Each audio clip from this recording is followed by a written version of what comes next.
This looks like an arson case.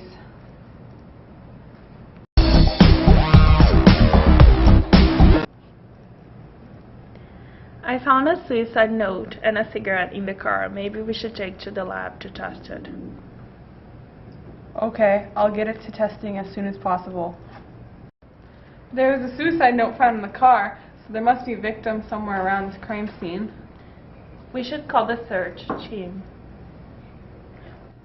The search team found a body and a gun under some debris.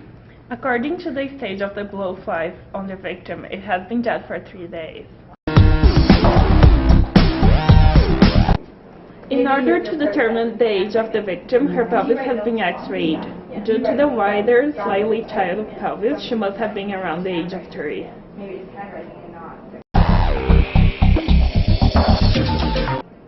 The car and crime scene have been searched for any further evidence. A fabric fiber and hair strand and some fingerprints have been recovered.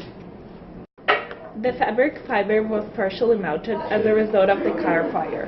The only fabric that melts in a flame is polyester, proving that the person in the car was wearing an article of clothing made from polyester. There was also a piece of fabric taken from the victim. Both fabric fibers have the same material weave of the warp and weft, proving that the victim was in the car at the same point. The piece of hair found in the car was frayed at the root, proving that it was pulled out during a time of struggle. It also matches to the victim's hair. I put the fingerprints that were found at the crime scene through the system and found a match to the double loop whorl fingerprint found. It belongs to Tammy Smith. I believe this is the identity of our victim.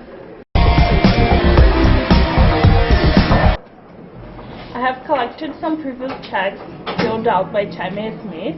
Based on the differences in spacing, slant, and letter size, we know that Mrs. Smith did not write that note. It had to have been written by the killer.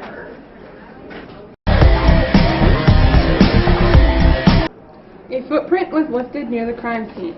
It has been entered into soulmate programming, and this type of shoe print has been identified as a 2006 Nike Sky High model.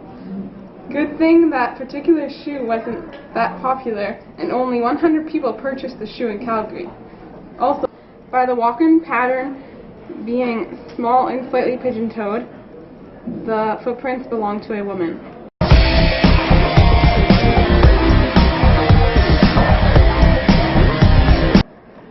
The area around the body contained a high amount of high-velocity blood splatter, enforcing the fact that the victim was shot from close proximity to the killer. Also, the patterns of the gunshot residue were concentrated in a tighter configuration, which also had to do with the proximity.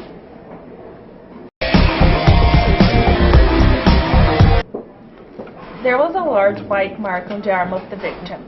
We ran its measurements, and it seemed to match Raina Johnson's teeth mold. Johnson's is a known murderer who always involves biting in her acts.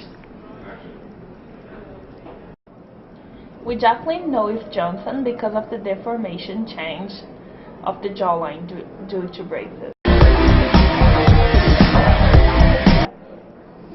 The burnt car also belongs to Johnson. She also has an arson profile due to her many cases involving arson.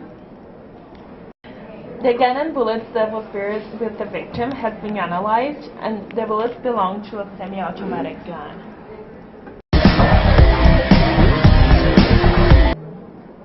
The lipstick has been processed from the cigarette, and the distance between components of the lipstick on the chromograph test has matched with the lipstick present in the glove compartment of the car. Johnson was present at the scene. Johnson is definitely our killer. Because of the variations in her polygraph test, we can tell that she was lying during her interview.